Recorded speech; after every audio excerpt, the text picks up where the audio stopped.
Olá, esse é o Falatório FB do Fonseca Brasil Advogados, um podcast sobre direito, advocacia e anexos. Siga nosso perfil em sua plataforma preferida e acompanhe todos os episódios.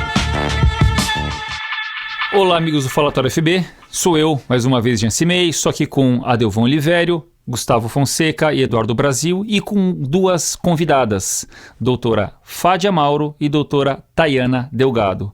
O motivo do encontro de hoje, nessa semana tão importante, é para tratar da situação da mulher na advocacia.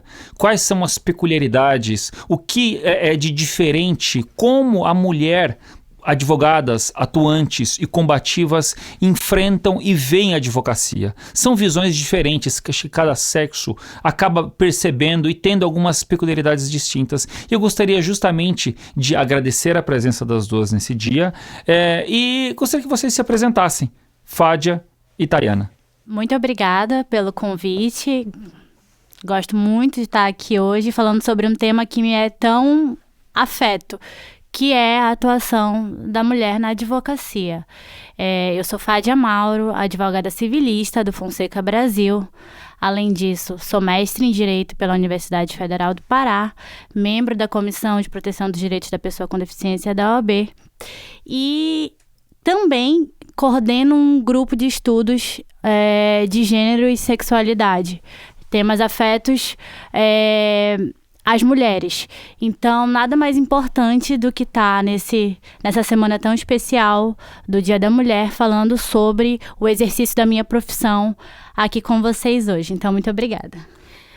Prazer, gente, obrigado pelo convite. Eu sou Tayana Delgado, coordenadora da área trabalhista do Fonseca Brasil. Já integro a equipe há 4 anos, né?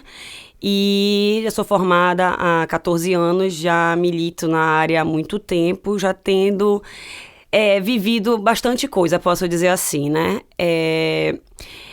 Com relação ao tema, eu posso dizer que a gente já viveu bastante coisa. Hoje, atualmente, a gente está conseguindo se equiparar, ter até um respeito da classe, mas a gente ainda encontra uma certa resistência, né, com relação a aceitar a figura da mulher no mesmo patamar do homem.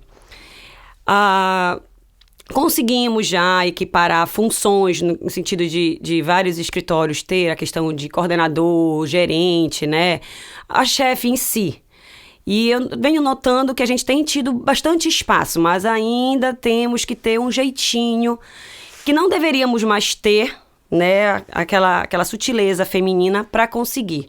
Porque eu acho que a profissão deveria ser igual de todo e qualquer modo. Tem um detalhe importante, a Tayana já revelou que ela tá quase há 40 anos no escritório. Mentira! A gente vai ver a idade dela, tá? Preciso até fazer um elogio, porque eu integrei a equipe já no cargo de coordenadora. Então, assim, apostaram já em mim, confiaram já no meu trabalho, entendeu? Não só pela experiência, eu acho que também nós mulheres temos, não estou querendo fazer aqui nenhuma competição, mas a gente tem sim a questão de conseguir fazer muitas coisas ao mesmo tempo. A gente tem, desculpa até a palavra que eu vou usar, uma excelência nisso, né? Ser mãe, conseguir trabalhar, conseguir gerir uma equipe, organizar o escritório. Ter tempo pra gente também, e a gente consegue isso. Eu tenho uma pergunta para vocês, meninas. Tem uma ideia, né, no nosso meio jurídico, acho que é uma ideia em voga aqui em Belém, enfim, no norte, no Brasil inteiro, de modo geral, que a mulher bacharel em direito normalmente envereda para a área de concurso, porque ela tem um apoio, uma ideia preconceituosa, evidentemente, da família, do marido, e é uma estabilidade que o homem não tem, porque é homem, ele tem que advogar logo e dar o jeito dele. Como é que foi um pouco da trajetória de vocês? Contem pra gente, pra decidir pela advocacia, né? Principalmente a Tayana, que tem 40 anos, advogada. Que advocacia. E a Fádia, que só tem 2 meses, se formou praticamente agora, em dezembro. Né? Eu queria que vocês contassem um pouquinho disso pra gente. Eu passei por isso, e pela minha mãe. Minha mãe sempre chegou e disse: minha filha, estuda para concurso, para você ter estabilidade, a carga horária vai ser menor, você vai poder se dedicar aos seus filhos. E eu nem tinha filho, tá? Não tinha nem ideia de querer casar e ter filho, tá? Eu tava muito. E só que assim, a dinâmica da advocacia me encantou. Não é aquela mesmice, não era ficar sentada só vendo aquilo. A agilidade, aquilo ali me encantou. E assim que eu me formei, a minha mãe chegou pra mim e disse: minha filha, você não quer parar de estudar? Eu disse prontamente não. Veio meu primeiro filho. Recebi de novo a proposta do marido. Tu não quer parar de estudar? Não. Inclusive eu disse: olha, em 2 meses eu volto a trabalhar. Ficou assustado. Mas como assim? Eu dou um jeito, eu consigo. Eu vou conseguir. E, assim, é muito prazeroso a gente ver que a gente conseguiu aquilo e o resultado é nosso. Perfeito. E foi assim que eu fui me encantando pela advocacia. Legal. Graças a Deus. E você, doutora Fádia? Bom, eu acho que esse preconceito, essa pré-noção que é criada de que mulheres estão mais aptas a esse estudo de concurso, vem justamente... Acho que até da imposição da multifunção da mulher, que tem que ser esposa, tem que cuidar do lar. E eu vejo assim, na nossa profissão a gente tem que fazer muito estudo, a gente tem que criar teses. Então, não, esse preconceito de que a gente não estuda quando exerce a advocacia, ele é muito prejudicial. Além do que, eu vejo a advocacia como uma profissão de muito aguerrida, onde eu exercito... diariamente essa questão da força da mulher mesmo, de você ser resistente, de você buscar quebrar barreiras, quebrar preconceitos dentro de um universo que é muito machista ainda, que é a advocacia, e a gente tem quebrado essas barreiras, como a Tayana falou, não é um processo fácil, pelo contrário, é um processo muito custoso, mas quanto mais vitórias a gente vai conseguindo para a mulher advogada, mais satisfatório é o exercício da profissão. E além das questões como o encantamento pelo exercício diário da advocacia, de estar nos fóruns, de... Você tocou num tema importante, o encantamento. O encantamento na advocacia passa pelo encantamento do cliente. Vocês, como mulheres, talvez, que eu estou conjecturando, tem uma dificuldade, ou às vezes a sociedade ou pessoa X pode confundir o encantamento de você profissional com algum tipo de, talvez, insinuação com o cliente. Deve ser difícil, ou um pouco mais complicado para uma mulher, talvez, sozinha, conseguir captar um cliente. Por exemplo, você vai convidar um cliente para jantar, para falar de negócios. Então, essas situações vocês já vivenciaram? Como é para vocês esse tipo de situação? Eu acho que a pergunta do Eduardo, que é bem pertinente, é mais ou menos assim, né? Teorizando ela. Dentro de uma sociedade que é machista, é notadamente machista, quando a mulher tem uma iniciativa empreendedora, uma iniciativa de ir atrás do cliente, de conquistar o cliente, esse machismo é um limite, obviamente, né? E como é que vocês acham que esse limite pode ser superado? Como é que vocês veem o estado de coisas hoje? A gente ainda não sente isso só dentro do trabalho, mas também fora. Claro. Imaginem vocês se a gente convidar um cliente para jantar e nos verem sozinho com o cliente, o que já vai ser falado, né? Primeiro que vão conjecturar tudo, menos que aquilo ali é um encontro profissional, como parte desse princípio. E realmente tem essa questão... Já limitei muito encontros assim com o cliente por conta do que vão pensar, do que vai ser tirado daquela situação. Não só com o cliente, a gente tem a dificuldade do acesso com o cliente, muitas vezes, para realizar essa captação e não ser mal interpretado, mas no próprio labor diário, nos despachos, com servidores, com magistrados, com outros colegas advogados, que muitas vezes... nos colocam em situação de assédio, de passar por situações constrangedoras, de passar por situações desconfortáveis, sejam com sutilezas ou situações não tão sutis assim, mas que importam nessa forma ainda machista com a qual a advocacia é vista e que, de certa forma, limita um pouco a atuação da mulher advogada, com certeza. Nessa situação de audiência, do tratamento com os outros profissionais do direito, porque assim, a questão do cliente é complicada, mas você comentou, Fádia, de um outro complicador, que é o trato com os outros profissionais do direito, com os magistrados, com os advogados e principalmente na audiência. Como, e para que as pessoas que nos ouvem, porque a gente tem várias profissões diferentes, pessoas de faixas etárias diferentes, como que esse machismo é percebido dentro da sala de audiência? O que vocês ouvem? Eu acho que é muito da questão da gente não ser tratada como advogada. Já tive em muitas audiências onde eu era tratada como mocinha, como menina, como linda. Adjetivos que, de alguma maneira, nos diminuem, nos colocam abaixo no exercício da nossa profissão. Então, nunca é a doutora Fádia, e sim a mocinha, a menina. E, de alguma forma, isso é um sinal de que aquela pessoa está te diminuindo enquanto profissional, entendeu? Então, existe muito isso dentro da advocacia ainda, em audiência, em despachos, no trato com até colegas de profissão que sejam mais antigos, mais tradicionais, assim. Então, lembrando até uma colega de trabalho nossa, guardando, claro, aqui com as reservas devidas, uma audiência recentemente que eram advogados mais experientes e que ela foi tratada com desdém total por conta de ser mulher, de ser advogada. Chegou-se, inclusive, de uma parte perguntar outra: é essa aí a tua advogada? É ela que vai te representar aqui na audiência e tudo, e fica fazendo piada. Então, assim, algo que parece tão distante, mas que está tão presente. Recentemente, não muito atrás, eu estava fazendo uma audiência. Uns 30 anos atrás, tá? Agora, tá? Eu estava fazendo uma audiência. Eu quero só dizer pro nosso ouvinte que se gravado visualmente fosse, você ia ver que era tudo uma brincadeira. Parece uma menina de 16 anos. Muito obrigada. Isso é verdade. Eu estava fazendo audiência, o advogado era bem mais novo que eu, tá? Sem divulgar a minha idade.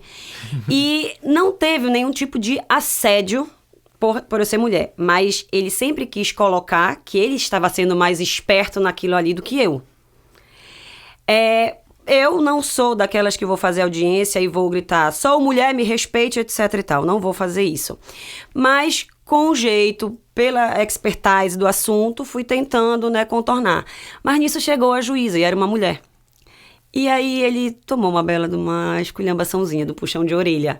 Porque eu falava e ele retrucava. Uhum. Eu falava e ele queria dizer que estava sabendo mais daquilo dali, né?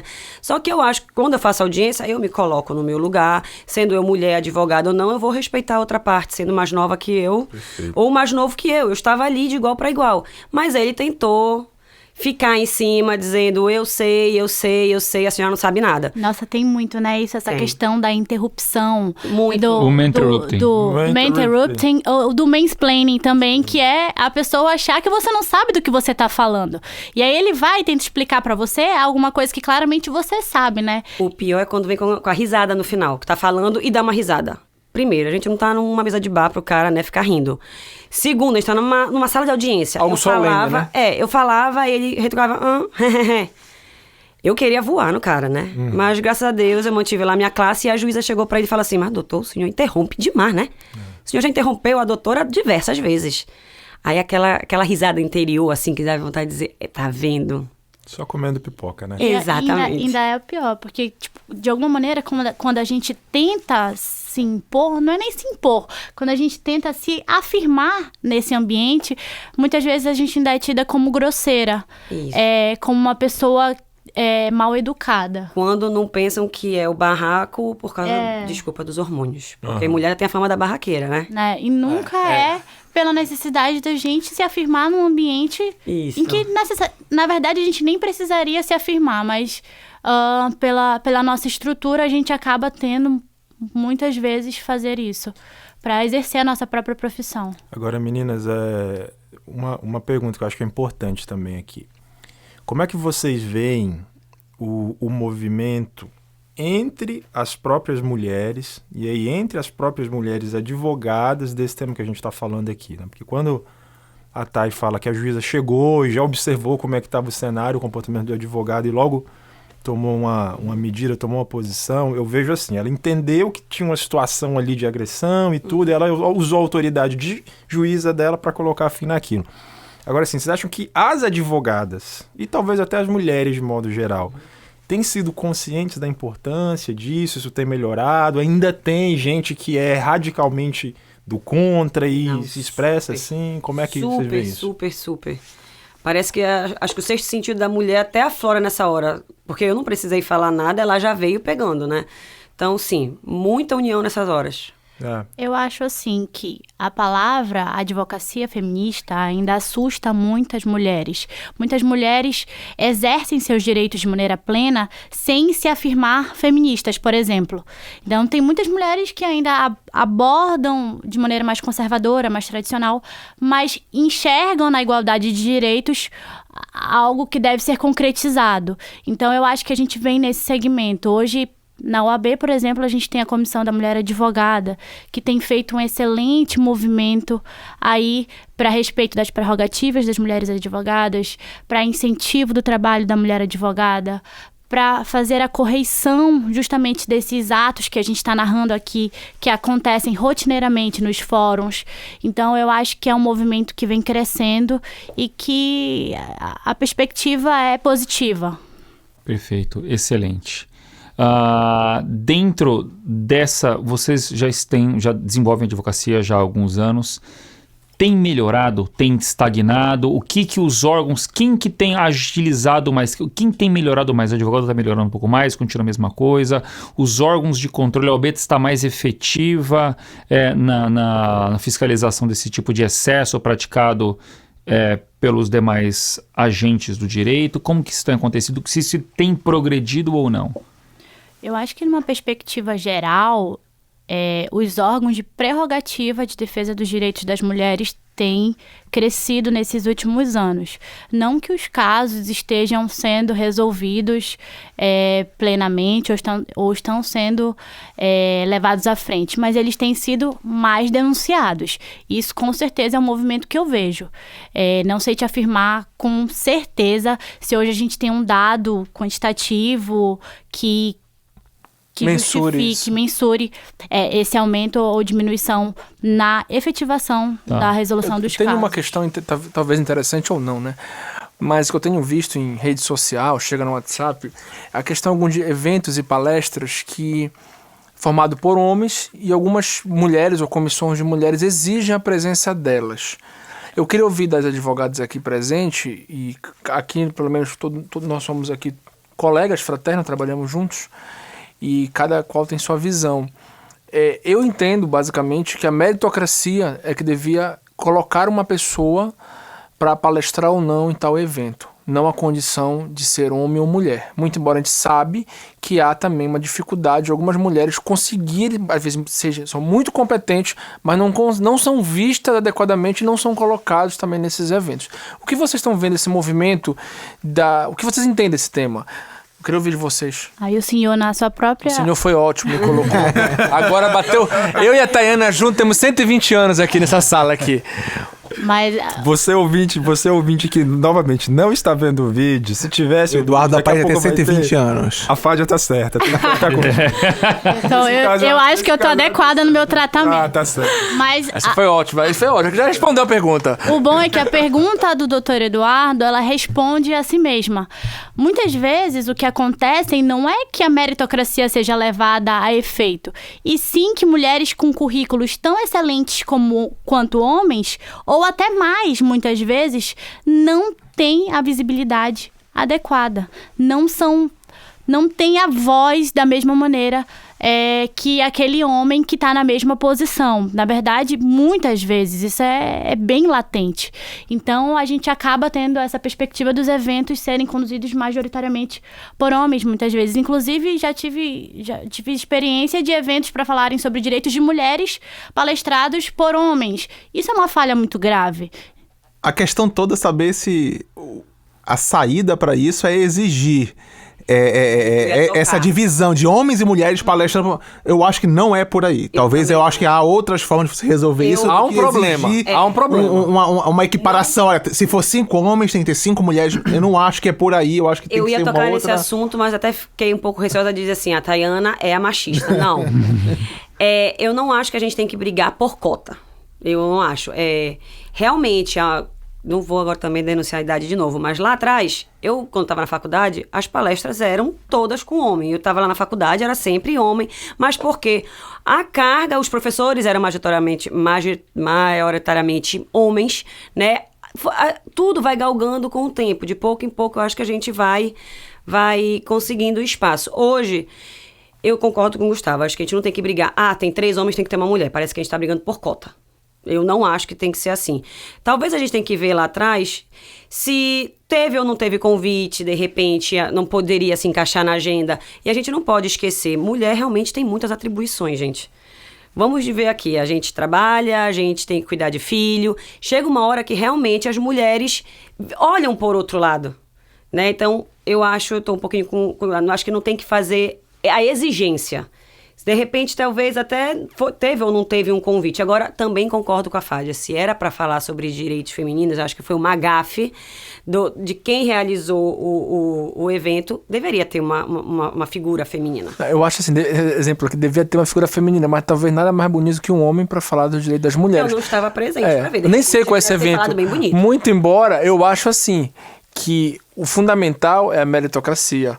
O fundamental, na minha concepção, é que todos sejam tratados iguais. E às vezes, aí que está o problema. Na grande maioria das vezes, as mulheres não têm a mesma oportunidade que alguns homens.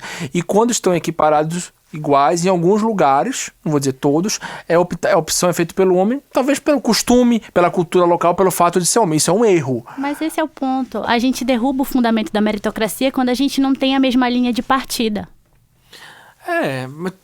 Mas aí que tá. Igual. Serão as cotas que vão resolver? A gente vai entrar em outras discussões com isso, mas aí é uma questão filosófica de saber o que é a forma de resolver. Além da meritocracia, eu queria só fazer não correção, mas um comentário. Fádia, no seu currículo faltou um detalhe. Você é doutoranda também. É verdade. Você está dentro da carreira acadêmica dando um passo e aumentando ainda mais a sua visibilidade, a sua pesquisa, aumentando ainda mais a meritocracia. E o ponto é a atuação da mulher advogada cientista, que é o seu caso. Você, além de advogada e além de mulher, é cientista do direito. Isso afeta a ciência do direito também, no momento de indicação de artigos, de promover palestras. Isso, você, na condição de mulher advogada, cientista do direito, também sente esse tipo de preterição de alguém em preferência de outro? Eu quero só, antes da Fádia responder, não te interrompendo, acrescentar... Não, porque ela não começou ainda. Acrescentar na fala do Jean o seguinte: o próprio feminismo, né, Fádia e Thay, ele começa a partir de uma leitura de mulheres que estudavam a teoria da justiça do liberalismo clássico, né, do Rawls. Então, é uma perspectiva que só uma mulher poderia dar para uma teoria da justiça que naquele momento parecia bem redondinha, que tinha seus críticos ali, mas que a crítica foi feita de uma vertente totalmente diferente do que era feita. Então, a pergunta do Jean ela é muito tempestiva, porque certamente que a mulher cientista ela consegue ver coisas que 300 homens cientistas não conseguiriam ver num debate de anos. Exatamente. Então, eu acho que É muito legal essa pergunta. Primeiro, agradeço pela lembrança carinhosa do Dr. Jean. E assim, o liberalismo, o feminismo, ele surge exatamente porque o liberalismo era visto por uma perspectiva puramente androcêntrica, ou seja, da visão do homem. Então, primeiro a gente tem a criação dos direitos a partir do olhar feminista mais universal, do olhar das mulheres universais, tá? Brancas e tudo mais. E hoje a gente já tem uma perspectiva, inclusive, mais plural desses direitos.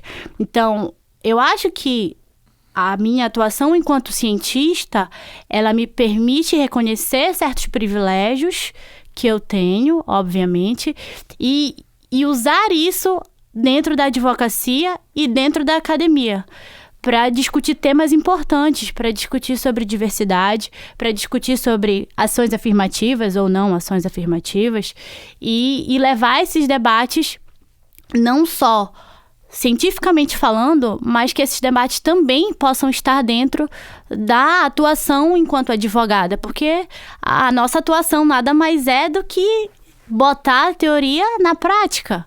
Então, tudo aquilo que a gente está teorizando na academia tem que vir para a nossa realidade. Então, daí que eu tento fazer esse link com a minha pesquisa acadêmica, com esse desenvolvimento, e que tem sido muito importante para o meu desenvolvimento profissional também. Muito bem. A gente já infelizmente está caminhando aí para o final do nosso podcast. Eu queria fazer uma pergunta que não necessariamente é a última, mas assim, de caráter mais geral. Vocês acham que todos esses sinãos aqui que a gente está falando, todos esses problemas que a mulher advogada, né, enfrenta no nosso cenário jurídico profissional, é um reflexo do que está fora do nosso mundo profissional, do que está na nossa sociedade de modo geral, que esses problemas eles são maiores dentro do nosso cenário profissional do que no mundo lá fora, são menores. Como é que vocês veem essa equiparação entre os problemas que a mulher tem dentro do direito e os problemas que a mulher tem por ser mulher? Eu acho que vem mais de fora. E a gente também não pode esquecer, Fádia, que a geração de agora é uma geração diferente. E eu tenho isso em casa. A minha mãe também é advogada. Tá? A minha mãe já é aquele limite da mulher que está tentando sair das amarras, daquela que tinha que ter um pouquinho só de trabalho para ter a família também. Então, é claro que hoje em dia a gente tem muito mais mulher inserida no mercado da advocacia, porque hoje em dia as mulheres não estão querendo saber de casar logo, elas querem primeiro trabalhar. Olha aí teu caso, doutoranda, né? Pensou primeiro na carreira em si, porque isso está te preenchendo. Antes, o que preenchia uma mulher era só a questão da família, porque ela entendia que aquilo ali era o objetivo de vida. E sim, eu acho que o preconceito, vou colocar aqui entre aspas, vem até mais de fora. E isso reflete na advocacia. Eu acho que, assim, e aí trazendo para um pouquinho da minha experiência. Por exemplo, eu sou a primeira mulher a ter uma formação jurídica dentro da minha família e pós-graduada. Para você ter uma noção dessa diferença entre gerações que a Tayana está falando. E a gente está falando de uma estrutura social diferenciada, uma estrutura que é machista. Então é óbvio que é isso que vai impactar dentro da advocacia, porque se a gente tem uma estrutura social que é impregnada com machismo, que é impregnada com essa diferença, que se reflete, por exemplo, na diferença salarial, que se reflete na diferença entre atribuições, na diferença para promoção de cargos entre homens e mulheres. E é óbvio que isso vai influenciar na atuação da advocacia diretamente para mulheres. A gente precisa falar criticamente desse cenário para também poder falar das coisas boas que advêm deles. Sim. Advém da luta e advém das conquistas que já vem mudando muito, como a Tayana falou. É uma diferença entre gerações muito grande. E eu acho que as próximas gerações vão vir ainda muito melhores que essa atualmente. Com certeza. É por isso que eu trabalho nos meus filhos a novidade da coisa, entendeu? Ou seja, eles já não vão ter a questão da diferença. E é assim que tem que caminhar. Perfeito. Senhores, mais perguntas? Eu gostaria, mais uma vez, de agradecer Fádia e Tayana pela presença, pelo debate riquíssimo nessa data. Esclarecedor, né? Exato. Congratulá-las pela Semana Internacional da Mulher. A gente está próximo aqui do dia 8 de março. Quero agradecer a todas as ouvintes, os ouvintes de todos os gêneros, se é mulher, se sente mulher. É presidente ou presidenta? Não sei. Não vamos polemizar. Não, melhor não. Vamos deixar para um próximo tópico. Vamos deixar para as eleições. Isso dá um episódio inteiro. Vamos deixar para as eleições esse ano. E eu acho que, assim, eu fiquei bastante tocado pelos relatos. Foi espetacular, foi forte, e eu acho que os ouvintes também se sentiram assim. Eu acho que serve de alento e que as coisas estão mudando para melhor. A luta é grande, é forte, mas a potência para virar isso tudo existe no coração e no cerne de cada mulher. Eu sou pai de 2 meninas. É verdade. O que eu queria deixar consignado também aqui pra gente do escritório do Fonseca Brasil é um orgulho ter a Tayana, nossa coordenadora. Há 40 anos. Há 40 anos, coordenando o escritório. A Fádia está com a gente também. Um orgulho ter 2 advogadas brilhantes. Mãe, a Tayana mãe, a Fádia um dia talvez seja mãe. Pessoas maravilhosas. Seja hoje, a gente não sabe. Não, tem que terminar o doutorado. E que estão com a gente. Tem um doutorado aí na frente. Ela tem um filho, doutorado dela. Que estão com a gente no dia a dia, que engrandece o escritório, que faz a gente ser um escritório tentar ser um escritório um pouco diferente do que acontece tradicionalmente. É isso que eu tenho pra dizer. Exato. Um abraço a todos vocês e até o próximo programa. Um abraço. Tchau. Tchau.